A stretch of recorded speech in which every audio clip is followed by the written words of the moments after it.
Hello, everyone. We are back to reading How to Be Your Own Therapist. All right, what you'll be doing in self therapy. Most people think therapy is going along for a weekly chat, reflecting on life, and hopefully making improvements to their mental and well being in order to have a more enjoyable life. If that's what you're looking for, this book may not be right for you. I think it's best we clear that up right away. In my experience, most people won't have breakthroughs unless therapy is an active, collaborative process. For me, talking is just one part of the therapy. It is also working between sessions, a series of actions, not just words, example, changes in behavior, creating a new model of self-care that teaches you to look after yourself, committing to the process in an ongoing way of life, working with the connections between mind, body, and emotions, a willingness to be challenged, a willingness to let go of old patterns, not expecting the therapist to do all the work, a willingness to be curious and open to process full of possibilities, and a willingness to change. I'd like to explain why certain strategies that I'll be encouraging you to use in your self-therapy are helpful. Recounting or reflecting on your life. This helps you process your experience, and by process, I mean allowing your brain to acknowledge what's happened and file your memories away in the appropriate place in your brain. Action-based activities consolidates what you know and helps change behaviors or patterns. Writing things down makes you more likely to action and change that are needed. Challenging patterns of thought create more helpful ways of thinking that will serve you better. Regulating emotions gets you comfortable with all your humanity and prevents you from getting trapped with repressed emotions. Accepting uncomfortable truths. Chances are, I have heard several versions of what you're describing before, and I'll have learned a few things that tend to be true when it comes to the situations you're describing. They can be hard to hear, but it's so important to face up to uncomfortable truths if you want to move forward. As I hope you will discover in your therapy journey, therapy is active, not passive. It's about how you live, how you move, how you breathe, how you think, how you deal with life, how you react, how you care for yourself, how you treat yourself. It's getting to know yourself. It's telling your story. It's understanding your story. It's knowing what you want. It's also knowing what you must do to make the changes you need. It's a revamp of your life. What's required of you? I'm going to keep this section short and sweet. All I can ask is that you turn up. Show an open mind, trust the process, and put the work in. Above all, don't give yourself a hard time. If you feel you need more help than this book can offer, don't hesitate to stop and speak to your doctor or a professional. Shall we get started? I'd like to know a little bit more about you. What's your story? Everyone experiences hard times, no matter how perfect their life might look.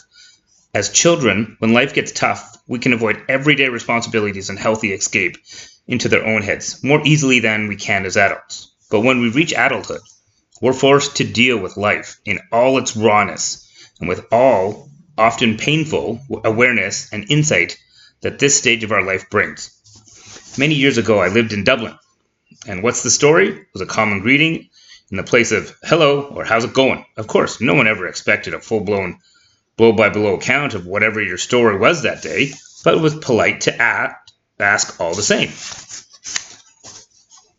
I love this greeting because it shows a genuine interest in the other people, or at least an acknowledgement of their story in that moment. Today, I ask a similar question. What's your story?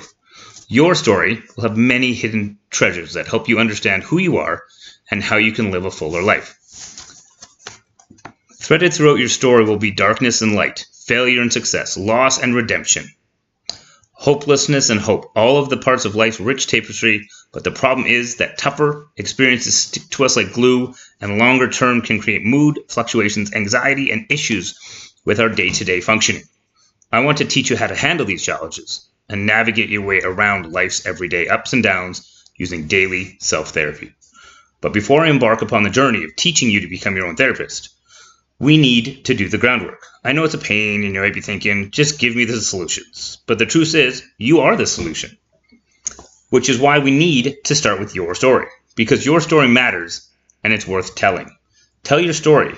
Will help you connect. Telling your story will help you connect with what went on in your life. With the person you are today, the events of your life are like the pieces of a jigsaw puzzle. As you begin to fit the pieces together, you eventually reach a point where you can see the whole picture.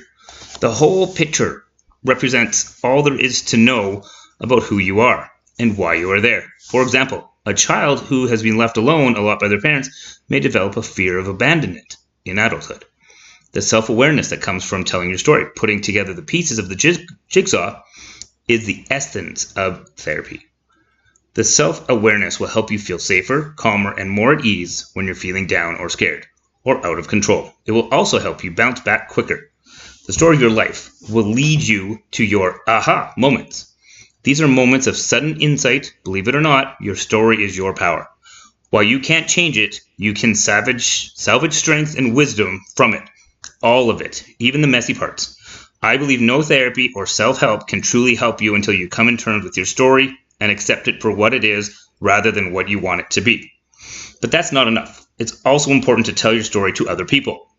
That's where the empowerment lies. When you find the courage to tell your story, you are also saying that you are no longer ashamed of it, and that's life-changing. So I'd love to invite you, maybe for the first time ever, to tell your story. Before we get into the nitty-gritty of this part of the process, you will likely have tried and tested methods of dealing with questions about your life. Maybe you have a selection of rehearsed versions of your story, each serving a different purpose that you roll out as the situation requires. It might be that you unconsciously employ some clever psychological tricks to avoid telling your story or to change it to something more acceptable or appropriate. Denial, where you don't want to accept that what's happened to you. This might sound like it was all okay. Minimizing, where you downplay an experience that had a significant effect on you in order to avoid the pain caused by that experience. This might sound like, I guess it could have been worse. Catastrophizing, that's a huge word, where you exaggerate the negative aspects of your experience because you need your suffering to be acknowledged by someone else. This might sound like it was awful. Ruminating? I'm not sure what that word is. Where you mistakenly believe that the more you think about aspects of your story, the more it'll help you. This might sound like there was this time and another time and then this other time. Disassociation, where you treat your story as if it were someone else's, or refuse to engage with it to avoid the pain caused by your story. This might sound like, I don't remember much. Avoidance, where it's easier for you to avoid talking to about your story as it makes you uneasy. This might sound like, I don't like talking about this. Fantasizing, where you want to pretend either that something happened in your life that didn't, or that something didn't happen in your life that did. This might sound like it was all absolutely wonderful. Repressing, where you bury a memory in the hope that it will go away. This might sound like, I'd rather focus on the future and not talk about this. If you feel yourself falling into the trap of employing these tricks or telling rehearsed versions of your story, gently stop whatever you are doing, the process, rewind, and then start your story again without judgment. When I first went to therapy in my early 20s, I thought it was pretty sordid. It might have been even appeared that way to those around me. I was about to come out as gay. This is the author, not me. And I thought talking to someone beforehand seemed like a sensible idea.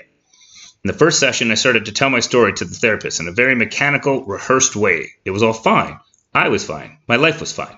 My family were fine. Everything was fine. The therapist paused and very calmly said to me, "You tell me you're fine, but you look a little sad." And that was the end of being fine. Suddenly, I found myself crying. We started the session again. Of course, I wasn't fine. It was time to stop pretending. Not only was this a relief, but it was also the beginning of a new understanding of myself, and I would never have discovered alone. Who would have thought Mr. Fine had got it so wrong for so many years?